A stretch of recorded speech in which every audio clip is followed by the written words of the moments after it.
Hi, my name is Amy Yamauchi, and I am the Early Head Start Perinatal Family Education Specialist Lead of the Home Visiting Team. So Early Head Start is, it starts in the perinatal program, which is this program here. So we accept people who are pregnant when, as soon as they find out and as soon as they can prove that they are pregnant. And then we support them throughout their pregnancy and in their postpartum period. And once the baby is born, we're also supporting them through that time. So a person can be enrolled with us throughout their pregnancy, which is the prenatal time, and in the postpartum period. So that's why it's called the perinatal program, because it covers both sides of pregnancy. And then once there is a spot available in our infant home visiting program, an infant can be enrolled. So there's infant home visiting, and then there's infant center-based. Once there's a slot available in the center-based program, an infant can then transfer over there. The earliest an infant can be in the infant center-based program is 6 weeks old. And once they are 18 months old, then they transition into the toddler program. And the toddler program is from 18 months until 3 years. So all of that is the Early Head Start program. We go perinatal, infant, and then toddler. Then, of course, there's the Head Start program, which is from 3 to 5 years old. So my role as the Early Head Start Perinatal Family Education Specialist Lead is to lead the home visiting team. We have a perinatal family educator, and then we have we have two perinatal family educators. One of them essentially sticks mostly to the pregnant people, and then the other one sticks primarily to the infants. Currently our perinatal program educator our perinatal family educator is Laura Hernandez. She's currently subbing for us in that area. And then our perinatal family educator for infants is Esmeralda Ta. And we have a family outreach worker. Her name is Rosa Alvarado, and she supports with with application and intake process and making sure that we are fully enrolled, while myself and the family educators are doing the home visits and making sure that the families have basically everything that they need and all the support that they need. In the perinatal program, we really focus on the strengths and needs of the family, and our main goal is to figure out how to stabilize life as much as possible before the baby is born. And then once the baby is born, then that's supporting in the baby's development, providing developmental activities and education, parenting education. It's really a full service for the family. It's very holistic because it covers just making sure that they have all of the resources for housing, food, utility discounts, and really just all aspects of life, in addition to the education piece. Well, I've worked in the field of early childhood education for forever. Even before I was an adult, I started out many years ago as a babysitter and then a nanny, and then eventually I got into early childhood education. And when I originally started in the Head Start program, Head Start and Early Head Start, I was working in the Family Services Department, and I saw how essential it is to not just only focus on the child or the enrolled child, but to really focus on the entire family, because if you want the child to be successful, you have to make sure that, you have to try to help the family to be successful also. And that means, making sure that, mom is feeling good, dad is feeling good, or, whoever the guardians are, that everyone is doing okay, that resources are given, that whatever needs there are in the family, that you try to support them in whatever way you can, because once everyone in the family is feeling supported and like life is moving forward and on track, then the child is more likely to be more successful and happy and ready to learn at school. So seeing that really got me thinking about like family development and really like where it all starts, and it all starts in the womb. And back in 2017, I was offered the opportunity by our director at that time to start this the prenatal program at the time. And I started off with just 4 moms, and she was like, let's try it out. And I really got into it. I started taking different trainings in regards to the perinatal period and doula training and lactation, and it just really opened up like a whole new world to me. And because in my own pregnancies, I had a lot of different experiences, and in the postpartum period, and I found out there was a lot of things that people don't talk about, and it just would be so amazing to have a support person during that really special time. And it was then that it dawned on me that I wanted to be that person, and so I just continued training, built up the program, and went from there. And it's been an amazing experience that it's opened up so many learning opportunities for me, and I've met so many amazing families and people. It's just I love my job, and I just want to continue doing it and learn all that I can so I can continue to support families into the future.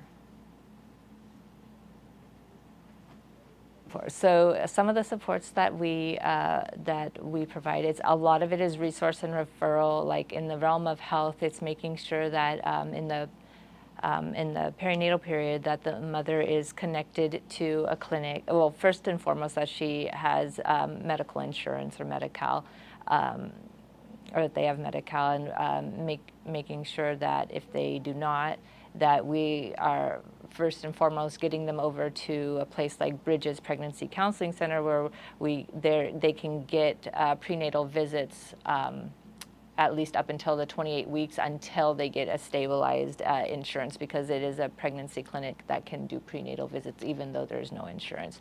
So making sure that is there, then following up and continuing to make sure that, yes, they have the insurance and continue to go to the prenatal visits, following up on the prenatal visits and whatever's going on in the prenatal visits, collecting the information from those, making sure that that everything is going as the doctors hope, as far as like whether it be like through weight gain, the nutrition plan, because sometimes they're assigned nutritionists, and just really working collaboratively with the other service providers to make sure that everything is going as planned. And offering them the Sonoma County Public Health Nurses or Nurse Family Partnership, or in some cases the Trauma-Informed Nursing. And if they do want one of those, then doing the referrals and following up with them, making sure that that's happening. If the mom if the pregnant person says, I'm struggling with mental health, then it would be doing some resource and referral to the different maternal mental health programs, like CPI has the perinatal mood disorder program. Now we have LifeWorks, so there's always resource and referral for whatever area of life that's going on. As far as parenting education, of course, we have our own parenting curriculum, which is Partners for a Healthy Baby, and that starts Before Baby Arrives is the name of the first book. It's during the prenatal period, and then there's baby's first year and baby's second year, so forth. So we have that, but additionally, our infant home visitor, she uses the creative curriculum for home visitors. So it's kind of like netting those together to create the whole holistic home visit. The Partners for a Healthy Baby covers like family development, health, nutrition, exercise, relationships, empowerment, fetal development, infant development in the 4 areas, and I'm sure I'm missing some, but it's, as I said before, it's a very, very holistic curriculum and program. Also, if parents want to learn more, we can refer them to the CPI parenting classes. Bridges also has parenting classes. So a lot of our population that we serve in our program is qualified as homeless and or immigrant, or combination of both. Now, homeless can be defined as what actually, like, homeless, either like living in the street or in a car or at a shelter, or they might be McKinney-Vento homeless, which is where they might be doubled up, let's say like 10 people living in a 2-bedroom apartment. And so housing is a huge struggle amongst our pregnant families. In particular, pregnant people who end up being on their own, being single, and having multiple kids plus the pregnancy, or just the pregnancy, because typically the biggest issue that we found is that even though they might qualify for the low-income apartments, the low-income apartments often won't accept them if they no longer have the income from their job. So maybe they might be on Sonoma Works, but it's not quite enough to pay for the apartment. So then we end up having quite a few moms who they need to stay in the shelter, and then they might lose that opportunity of getting the apartment, even though they would be going back to work, and we would be having infant care for the baby so that the mother could go back to work. So it's just it's a struggle. I think it's a struggle everywhere, the housing crisis. In addition to that, there's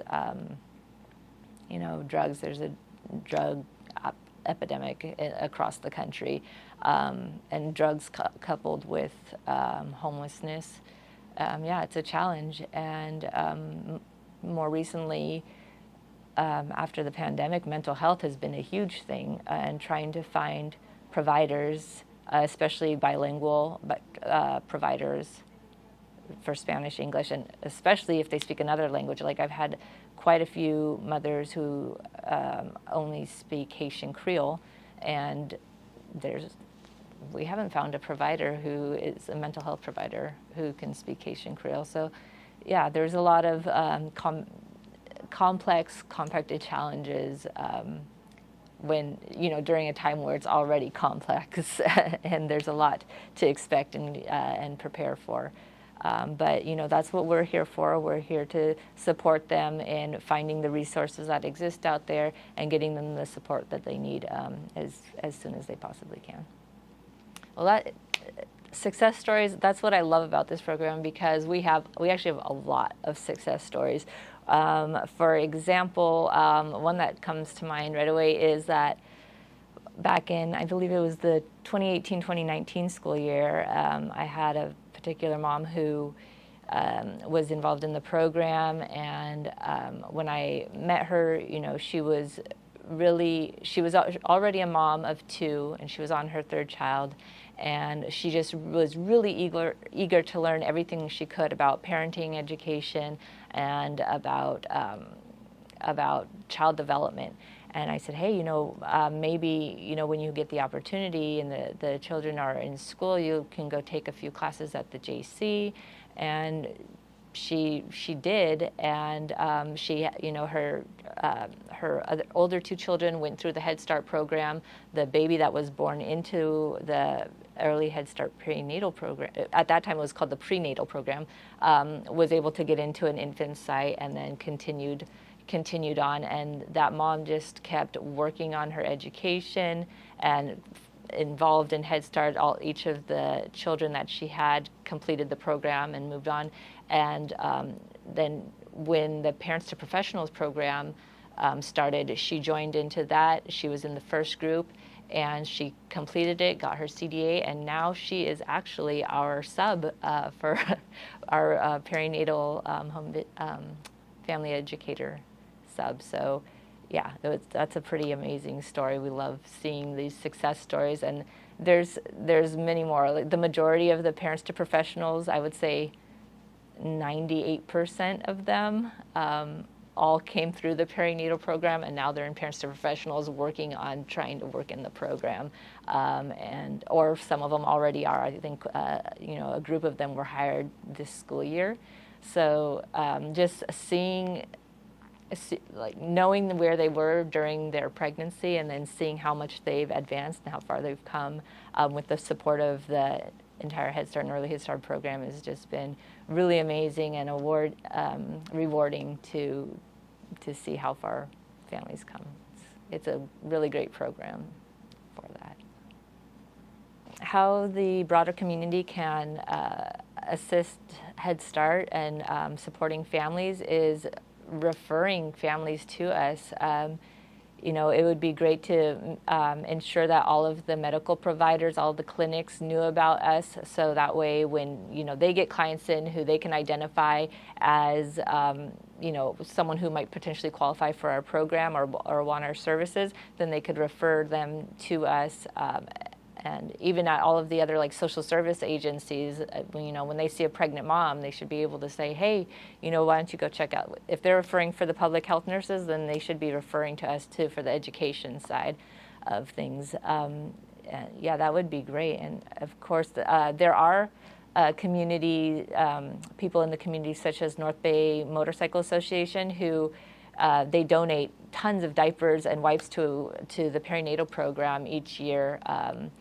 And thousands of dollars worth. So they've been an amazing support. So if other groups, associations can do things like that, donating to the program, donating to the agency, stuff like that, that helps tremendously. Even whether it be volunteer time or stuff donated, such as the diapers, any little bit helps. Every little bit helps. Even, we've had in the past people who come, I know in the classrooms they used to have grandmothers, grandfathers, aunts, uncles come to read stories, to teach kids words in their home languages, in different home languages, or people who would come in showing them, oh, this is how you play a guitar, this is how you play a violin, just introducing these new experiences to the children, to the families. That's donated time, and that helps our program too. It makes us a richer program. It includes the community. So anything like that would help. I'd like to welcome anyone in the community who knows anybody who's pregnant, who is pregnant themselves, or has children who are between the ages of 0 and 5, to come and apply to the Early Head Start or Head Start programs. We're here to help. Our doors are open. You can reach the main office at 707-544-6911, and anyone there can help you to apply for our program. You can also come into our main office at 2250 North Point Parkway, and you will be greeted with a smile, and everyone is there ready to help you. Thank you.